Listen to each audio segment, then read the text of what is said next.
Okay, so where we left off in the last session, we had this new family frame box in here, and we placed a bunch of them to replace a wall type that we're using for this detail. But we didn't really give these much intelligence.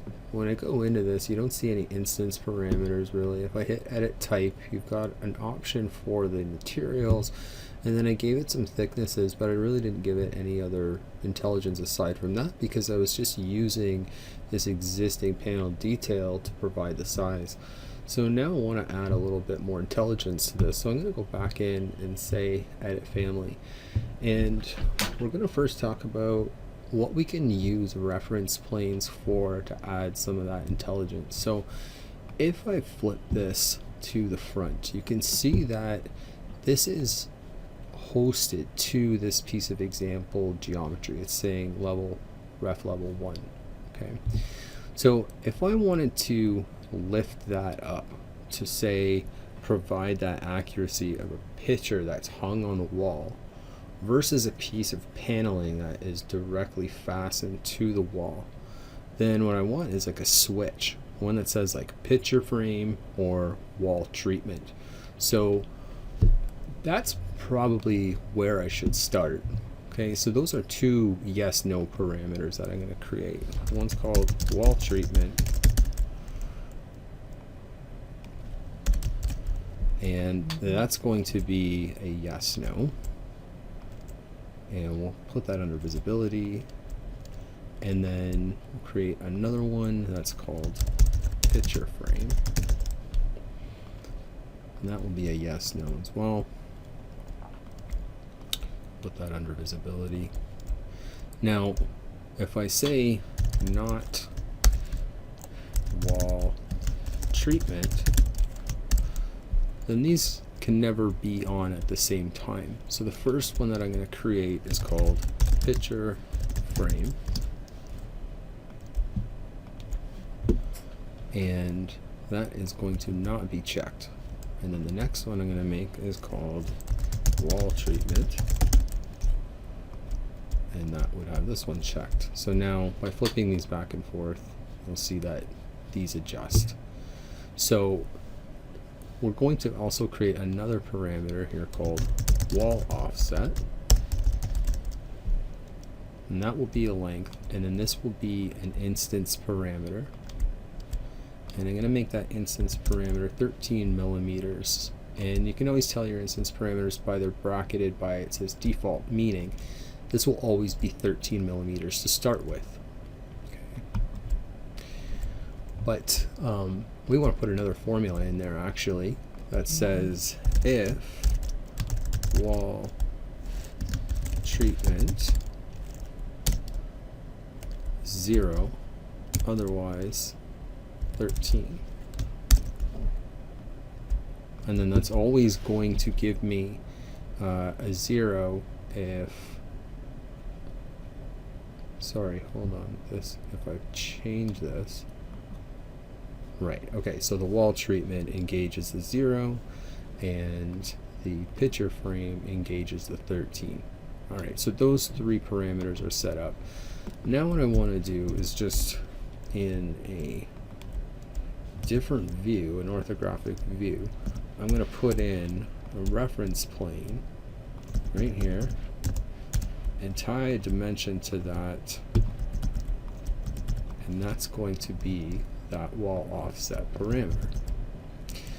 Now that's going to serve as the basis for this geometry that before, when we created this in the previous video, we just hosted this to the ref level. So now I want to use this reference plane. I need to put a name on this. So on this reference plane, I'm going to call it panel back. And then when I select these two pieces of geometry, I'll say edit work plane and select panel back, hit OK, and my formulas or my parameters that have been assigned from before are staying true, but it's using a new reference plane to create these. Okay, so now if we change this back to wall treatment, we should see that back up, and then this value becomes a 0. So that's one piece of it. The other piece is I don't have any height or width parameters associated to this.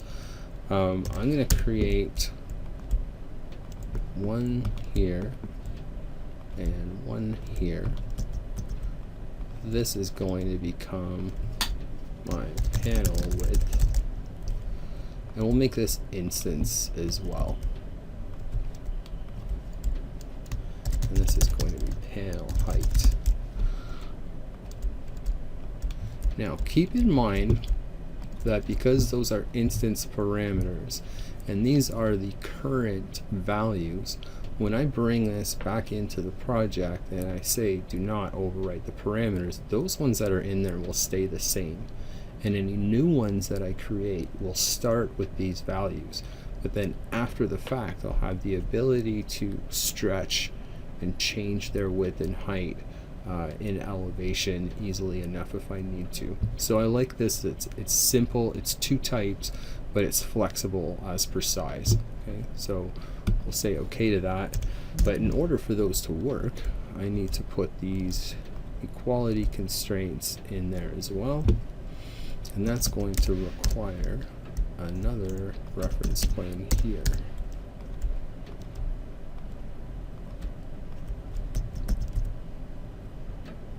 Okay, so that ties these all together.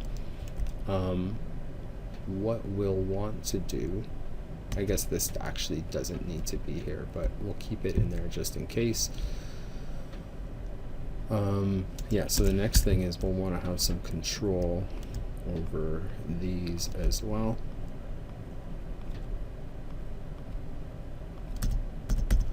And these have specific names as well, so I'll call this rail height,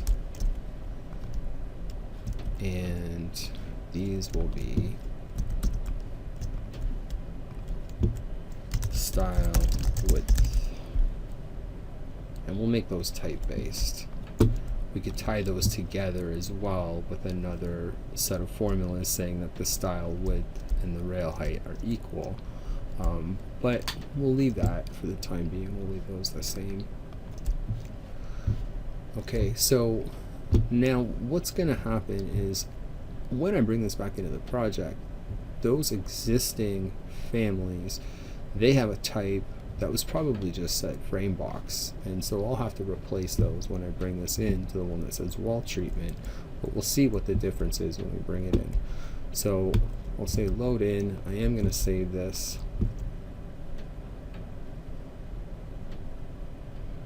And I'll overwrite my existing. Again, that's not going to change these, but I will hit these ones, say select all, and change these to the new type that I have called wall treatment. But if we zoom in real close and we change this to picture frame, it should push that off, and then if we did have any shadows on in this view, we would see that, and we would actually get a little bit more of that detail, those subtle details that actually make a render look correct. But when it comes to these here, they're not on the surface, and that's something else that we would probably want to fix, just to, again, we want to see those seams, right? So anyway, that's updating this. Now, last thing, if I've got this picture frame and I wanted to make those frames a little more narrow, then you can see we could go in here and maybe say 52, 52, and I should see all of those update, right? Except this one's picture frame, this one's wall treatment.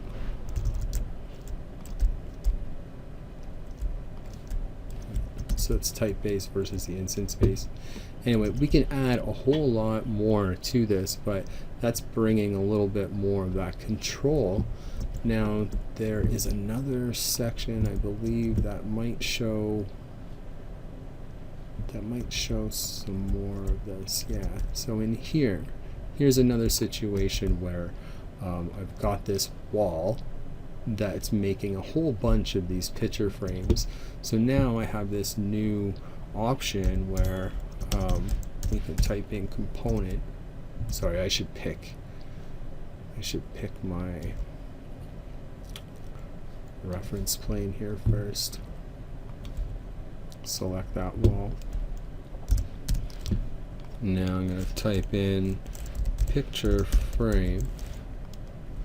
But when I do this, I'm going to do the same thing as I did before. I'm going to grab that center point, and then using my nodes, I can just drag this over and make it the exact size as the picture frame that was there.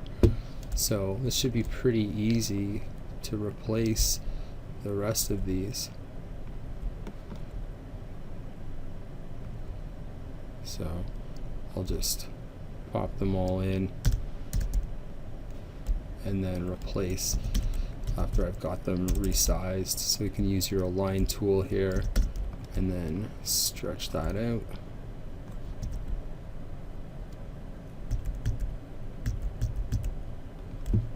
Looks like we've got some decals in there.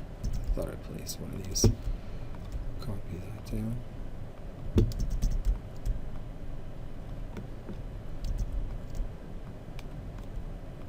Okay, so you can see how quickly this happens, but what's nice about this is it makes it uniform in a way that I could change all the frame thicknesses all at once, but it also gives me that plane or that additional face that I would need to place these decals or decals, however you say it, which you can see I've got a few in here already. But now if we select the frame box, hit HH to hide those, I'm left with that wall. If I hit delete, a lot of these decals might go, no, they're still there.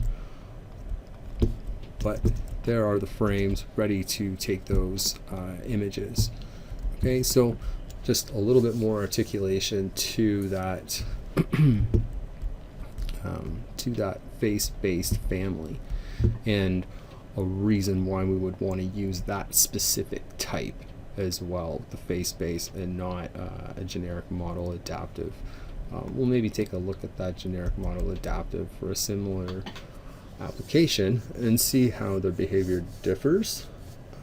But yeah, again, it's always good to have a familiarity with how the different templates react and behave in your project setting. Anyway, thanks for watching. We'll see you again soon. Bye now.